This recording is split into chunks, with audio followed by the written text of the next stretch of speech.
another episode of Rallotech Sports Health and Fitness Podcast.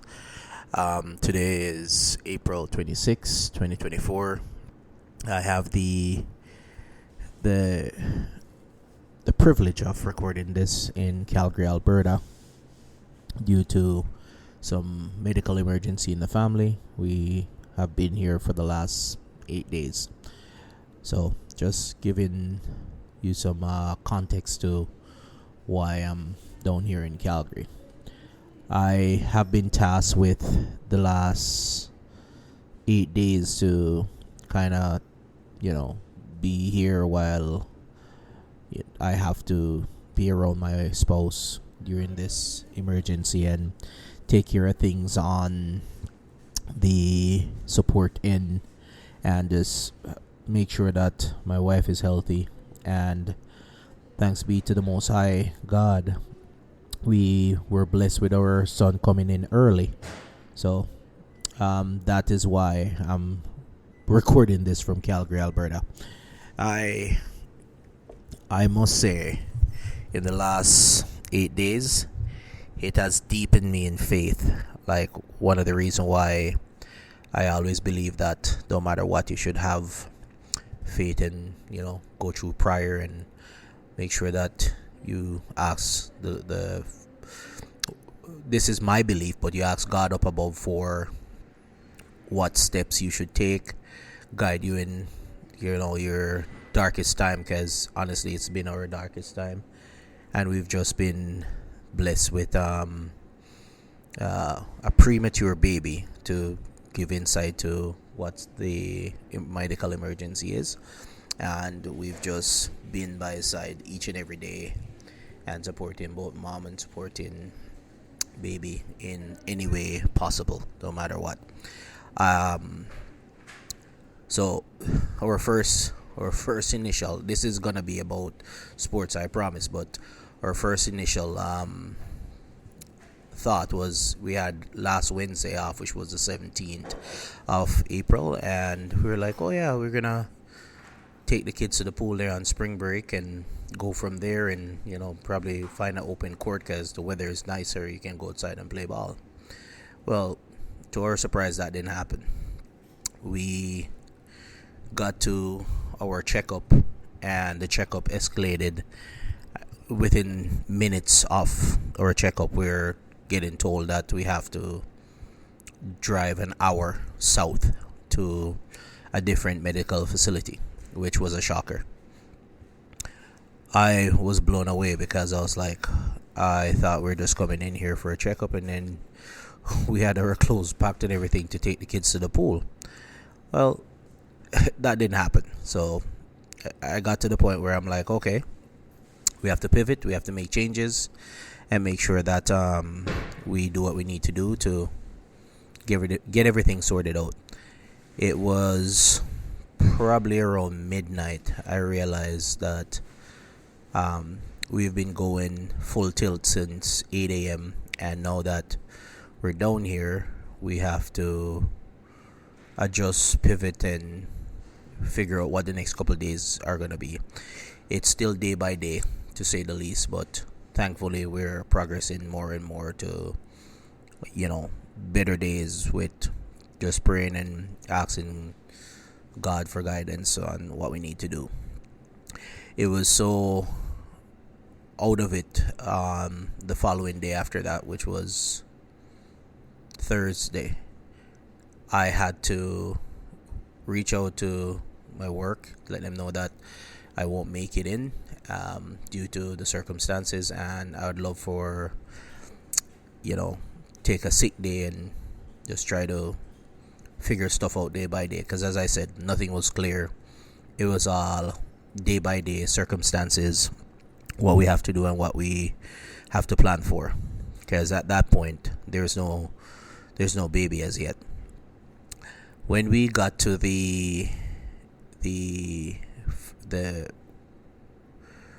we got down probably around, Christine got down to the hospital before I did. Shout out to the Foothills Hospital in Calgary. They were welcoming, got her in a room, got her set up with an IV and all of that stuff. And I got there and I was like, my heart was racing, to say the least. Like, I was on the edge, like, just trying to pace myself not to get overwhelmed. And I'm like, I gotta be there for her. Can't have a mental breakdown. Like, I have to have mental toughness. I got into the room, asked her if she's good, make sure that she's doing okay, regardless of the circumstances, just make sure that she's okay. I got to the point where the following day, I was that much stressed out. I was like, I have to leave here. I can't sit here anymore, because it's like you're taking things day by day. So the next day, you got told a different news. To the point where I'm like, I gotta go. I'll be back. I gotta go. I gotta leave for at least a couple hours, because I've been there at that point for probably 16 hours, just sitting in the hospital trying to figure out stuff. I left probably around, like, I got there the afternoon of the 17th, and I had to leave probably closer to like 6 o'clock the next day to just leave the hospital for a couple hours. And you guys believe what you want to believe, but I literally drove around Calgary for a little bit and end up at a basketball court, outdoor basketball court. I went there and I was like, okay, I can't use my indoor ball on this court, so at some point I'm gonna have to go grab a basketball and go shoot around. The other kids that I had staying with Christine's parents, which is their grandparents at that, they were staying at their house, and thankfully we have those guys fully supporting us in this endeavor. And as soon as they were able to come down and visit, they came down and visit, and like I said, I had to go find a basketball court because my mind was just racing all over the place. So I had to have a way to outlet that. So I went and shoot the basketball court around probably from 6 until 9, just to take my mind off things. Because as I said, for me personally, I couldn't fathom all that's going on. I had to take my mind off it for a few minutes and then go take on doing other things. At the time of returning to the hospital, I was happy to get in touch with my cousin that lives in Calgary and say, hey, we're still trying to figure stuff out with, whatever is going on. So it was Thursday night. If it's any way possible, I'd love to spend a night at your place. And, if we get the chance to, get put in like the Ronald McDonald House, for example, which is 5 minutes away, that would be great. But at this point, it's just day by day, and we don't know what's gonna happen, and we're just taking it day by day as things comes in.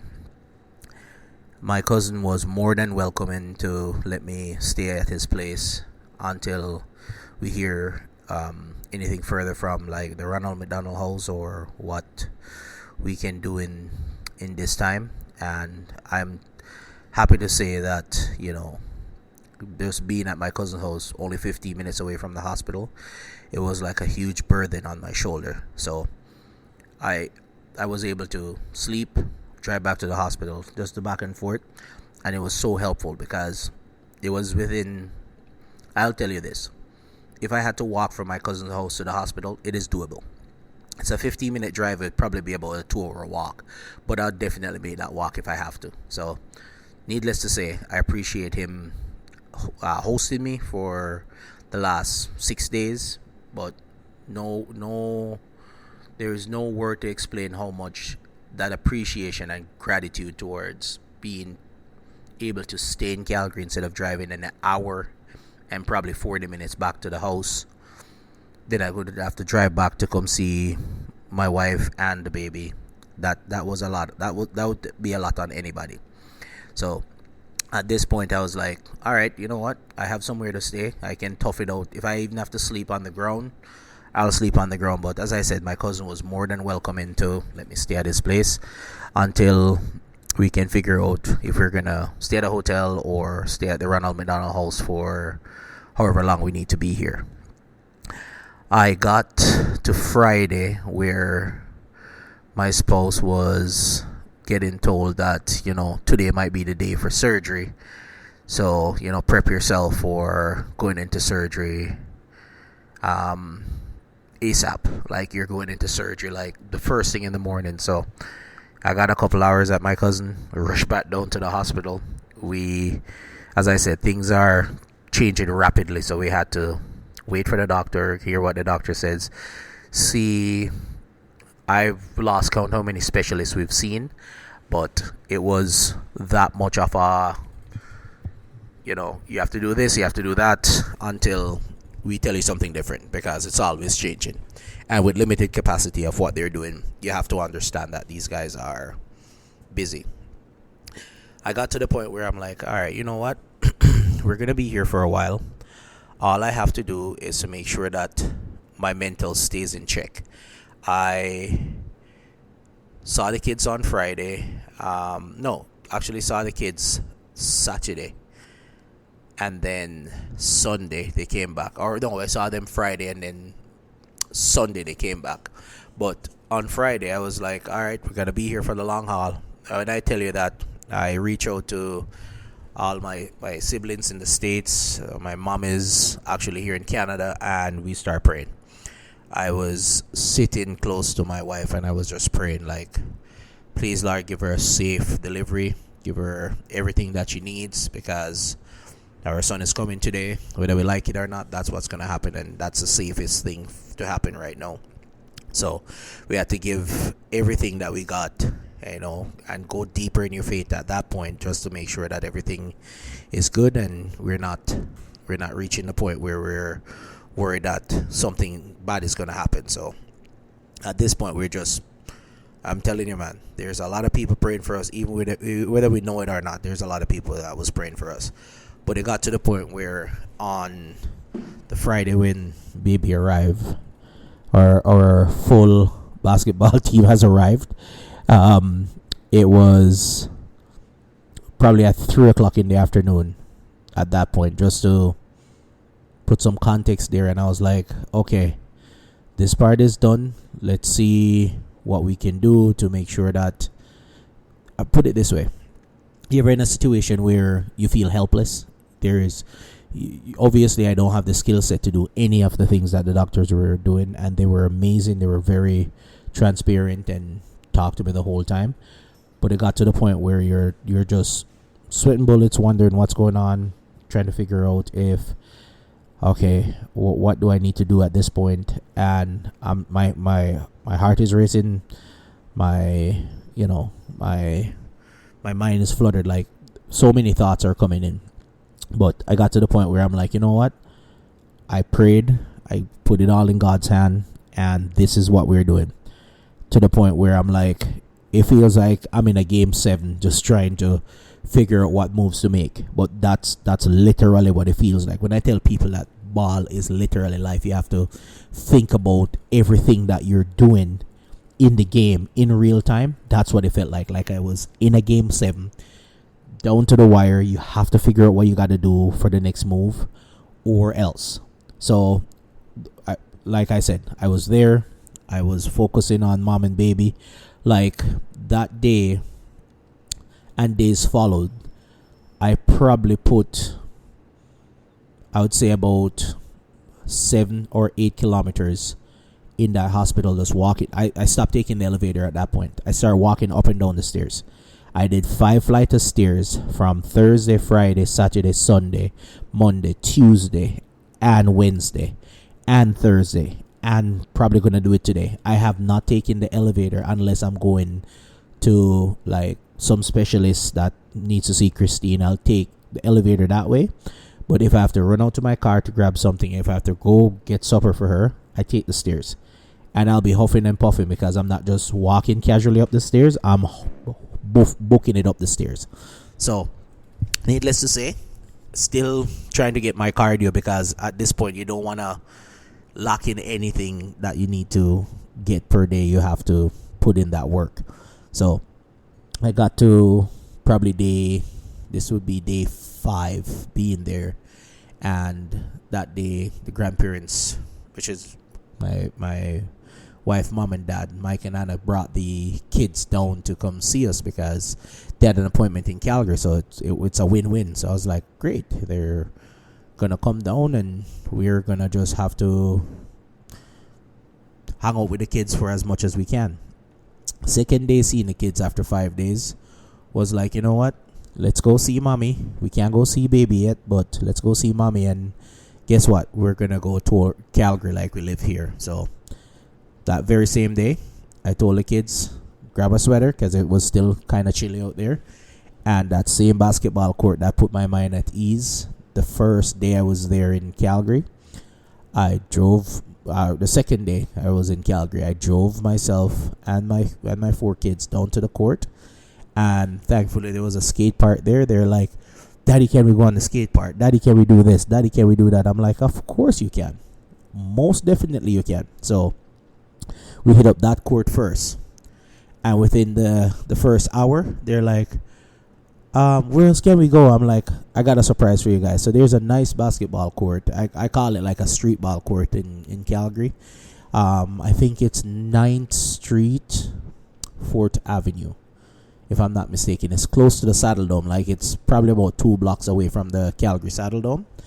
And I took the kids there, and I was like, hey guys, let's go shoot around on this court because there's less wind. When you're playing outside, that's one of the problems you run into. You run into a lot of, especially in the summer or spring, you get a lot of wind. First part of spring, I would say. In the summer, it kind of dies down, but that wind is, you make shots, you miss shot. That's how bad it is. So we got to the point where we were shooting around for another hour, and you know, I start making ridiculous shot. Even my son turned to me and he's like, Daddy, that's the quickest I've seen you do around the world. For all of my basketball fans out there, if you guys know what around the world is, it is literally like taking a shot from one end of the 3-point line to the other end and see how fast you can do it. I try to do it in 7 or 8 shots. Sometimes I do an extra round, like I start one side, do my 7 or 8 shot, and then go back to the other side. It's a good shooting practice, trust me. And all the kids that I've coached before, I've given them that opportunity to practice their shot. So if they catch a shot on the wing, they can pull that without hesitation because they've done it in practice. They know they can do it in a real scenario. But transitioning from going there, we decided we're gonna stop and play at a park and have some food. Like, I just wanted to spoil my kids at that point. I literally just wanted to spoil them. Whatever you guys need, we're gonna get. So I get them pizza, chicken wings, pizza again, and I'm like, whatever you guys want, I'll get you guys. Because at the end of the day, you want to make sure that they don't feel like they're less than. I never wanted them to feel that way. And them being apart from us, I know they're feeling a little bit out of it. But again, they're excited to see that, their baby brother's here. We did video call with them because they're not able to see or hold the baby brother yet. But as I said, like, for right now, the basketball team is fully developed, fully formed. We're just, as I said, taking it day by day. So I was excited to see the kids. That's the bottom line. Like, so excited to see them. Transitioning to day number 6. Day number 6 being there, I decided that the kids can be there on Monday, Tuesday. So day number 6, we decided that, you know what, we're gonna go for a drive if it's possible. But Christine wasn't able to come for a drive with me, but I was like, you know what, at some point we're gonna have to take a drive just to, as I said, I love that she's getting taken care of, but it is hard to just sit there and wait for an answer or wait for anything that might come up that the doctor need to discuss with you. So on day 7, I said to my wife, you're able to walk now. Let's try to go for a walk. Let's walk down to the main floor and just go for a good walk, so you don't have to sit here and lay in the bed, look at all 4 corners of the room that you're staying in, because at this point you need some outlet. So that was a good decision on day 7, where that was a good decision. From day 6 to day 7, she's like, all right, I think I need to go out and get some fresh air, because these 4 walls are collapsing in on me. So we gotta go outside and get some fresh air, and just me and my wife was like, we have to get out of here, because I only do about 12 to 14 hours being there with her. But the other 10 hours out of the day, she is just her, and if she have a roommate and whatever she needs to do throughout that day, just to get through the day, just to conquer that day. So I can tell you that, she was fighting the good battle while I'm not there.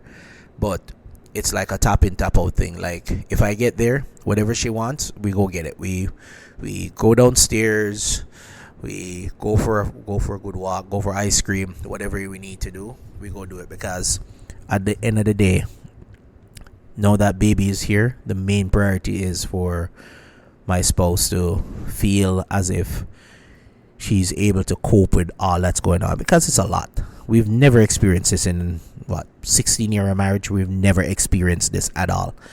But at the end of the day, you have to take everything that you have with stride.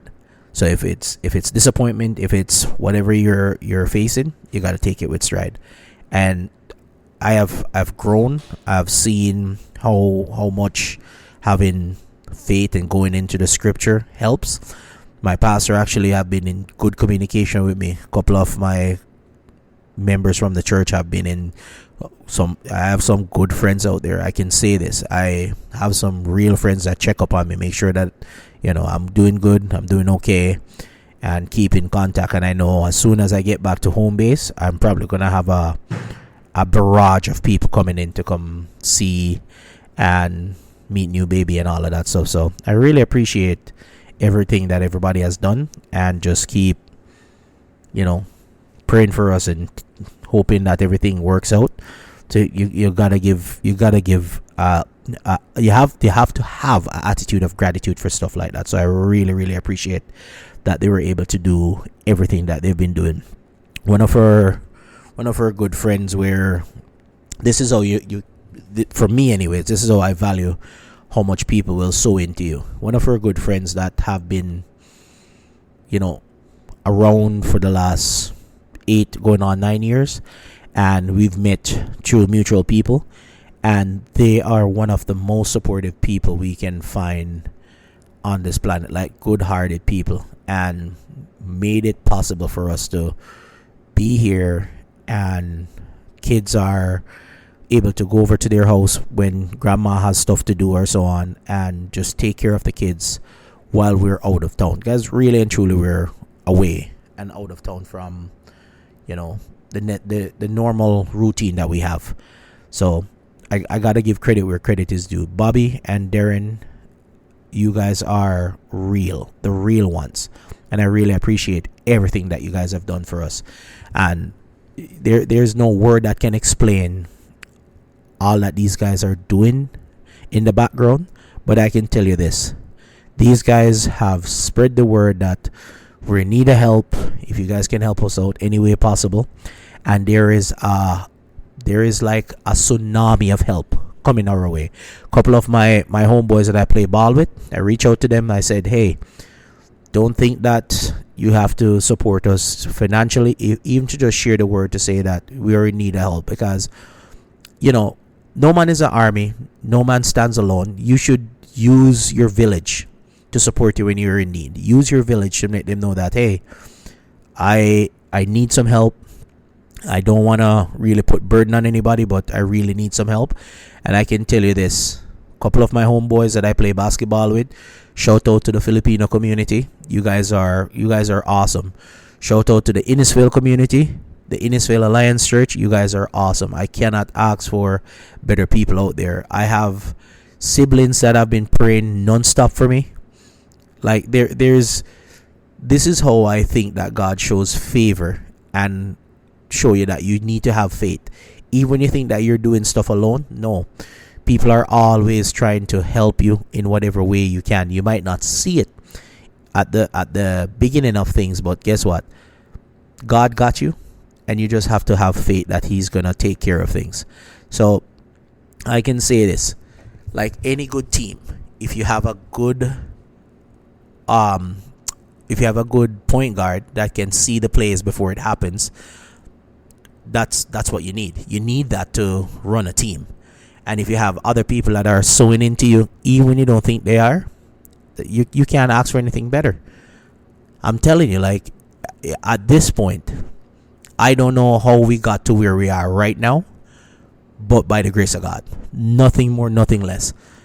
And we just have a good supportive team around us. And some of the people that have been helping us in the background that I don't know your name, I would love for you to reach out to me. And I'm going to put this on Facebook so everybody can see that I really, really appreciate everything that everybody has done for us in the last 7 days, going on 8 days. None of this would be possible without you guys.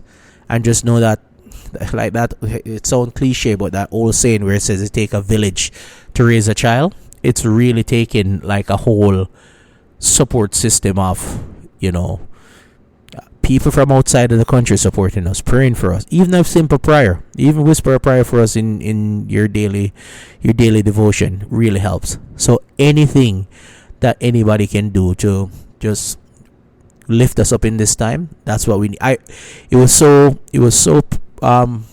prophetic, I think the word would be, where I was sleeping and I literally jumped up out of my sleep because I was worried about something, and I was like, you know what? For this podcast, I know it's about sports, health, and fitness podcast, which this part is my mental fitness is kicking in, where I see that I have people in my corner that will go to battle with me when it comes on to stuff like this, because I have no idea. I've never experienced premature baby experience before. I've never been through that. So guess what? At this point, we're going through our struggles, we're going through our battle, but we have support out there that is really, really having our back in this time. So, guys, I couldn't ask for better people. Honestly, I could not ask for better people. And with saying that, I can tell you that anybody that has reached out anonymously, I'd love for you to reach out to me by cell phone or by text. Well, cell phone, text, or phone call, or send me an email. And normally I don't put this out there, but I'm going to put my email on there. So it's Rollin, ROLLIN .morris2@gmail.com. Again, that's rollin.morris2@gmail.com. So if you guys have any, I know some of you guys done anonymous donations to our cause, but I would really like to have a one-on-one, even have you guys at the farm at some point in the near future, just to show my appreciation and my gratitude for everybody that has got our back in this time. So please, I would love for you guys to reach out to us and let us know how we can support you. And we're planning to do a big garden this summer, and if we can even provide you with some produce, that would be great. So please, guys, I beg of you guys to reach out to us and let us know how we can provide our gratitude back. And even yard work, IT support, I'm more than happy to help anybody, because I want to push this forward. Without your guys' help, we could not be here, and it's been a struggle, but we've take it every stride, take it day by day, and walking by faith. So I really appreciate you guys being there for us. And I know this is not fully about basketball alone, this podcast, but this one was for kind of getting it off my chest and for my mental health stability. I'm telling you, this has been more than a breath of fresh air, and I could not ask for a better set of people to be in our corner, having our back at this point, and just being a full support for us. I've been getting a flurries of texts, WhatsApp messages, and people have just even Facebook messages. People have just been in my corner, and I've really, really appreciate all the support you guys can give. And as I said, if you've helped us out anonymously, I'd like for you to reach out to me privately. I gave my phone number there, and just to have everybody that has been there in the background helping out, reaching out to Bobby, which is our kind of our go-to for anybody that's helping us out with like meals and so on while we're away. We honestly, guys, I really appreciate all that you guys have done. So big up, thank you very much, and God's richest blessing on everybody that's helped out, even people that we don't know about. I hope God bless you tenfold.